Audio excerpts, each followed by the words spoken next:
Biasanya saya macam sangat suka lah audience macam ni. Dia tak adalah macam faham tak? Faham. Apa yang faham pun kita tak tahu kan. Walaupun online, peserta boleh konsentrate. Fizikal je boleh konsentrate. Online ni tak apalah nantilah. Sebab sendiri kan, buat kerja sendiri semua. Tapi kalau peserta dalam Meta Oil and Gas ni memang bagus. Microsoft Project memang sebenarnya untuk mostly sebab kita nak track cost lah. Benda tu jadi high impact lah on your resume. So bila you ada Microsoft Project, benda tu akan naikkan lagi resume punya value lah. Saya Zulaika binti Muhammad Ibrahim. Sekarang saya bekerja sebagai project engineer dalam bidang oil and gas selama 7 tahun. Untuk hari ini saya adalah trainer untuk Microsoft Project Meta Oil and Gas. Ramai oil and gas punya company menggunakan Microsoft Project. Tapi rupa-rupanya sebab ada orang dia macam upah saya untuk buat schedule. Tapi rupa-rupanya sebenarnya government industry lebih banyak guna Microsoft Project tau. Nak kalau macam project maintenance dalam government sector dan manufacturing industry, retail ke, saya rasa benda tu boleh digunakan various punya industri lah, bukanlah dekat oil and gas je.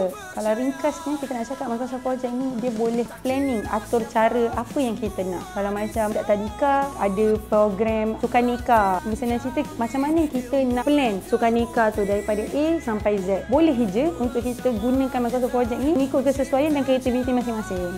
Janji kita ada foundation je. Kalau dalam industri yang kita boleh nampak, Microsoft Project dia track kita punya planning satu, man hours yes, cost terutamanya sebab Microsoft Project memang sebenarnya untuk mostly sebab kita nak track cost lah. Sesuatu business ditentukan melalui cost. Kita mestilah nak ada profit dengan loss kan. So itu yang sebenarnya yang Microsoft Project highlight kan. Sebab saya macam sangat terkejut juga sebab diorang sangat-sangat aktif dan proaktif, dan kalau macam diorang tak tahu memang diorang direct je tanya, which is memang sangat bagus. Biasanya saya macam sangat suka lah audience macam ni. Dia tak adalah macam faham tak? Faham. Apa yang faham pun kita tak tahu kan. Tapi partisipan yang ada sekarang memang sangat-sangat bagus sebab diorang macam faham tak? Adalah soalan lagi apa yang mencetuskan ni. Kadang-kadang saya pun tak terfikir soalan tu. Bila dia tanya benda tu, okey kita try. Macam tu. Macam two-way communication lah. Macam tak adalah saya seorang-seorang bercakap. Walaupun online, peserta boleh concentrate. Bukanlah saja macam semata-mata macam fizikal je boleh concentrate. Online ni tak apalah nantilah. Sebab sendiri kan, buat kerja sendiri semua. Kalau peserta dalam Meta Oil and Gas ni memang bagus. Maksudnya memang diorang punya concentration. Tahniah lah untuk semua yang terlibat. Kalau contoh lah, you punya resume sekarang adalah fresh graduate. Sebab yang mostly yang participation kita untuk kali ni, background diorang macam early stage of diorang punya career.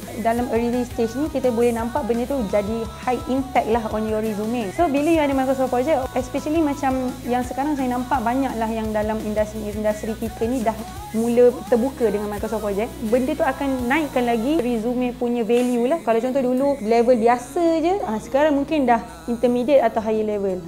Untuk siapa-siapa yang berminat untuk join lagi Microsoft Project, nanti you cepat-cepat you macam propose dekat Meta Oil and Gas, saya nak lagi. Okay. So jangan risau, dalam kelas kita akan hands on experience. Maksudnya kita akan ajar satu-satu daripada A sampai Z. Walaupun you tanya banyak soalan pun saya tak marah pun. Meta Oil and Gas terbaik.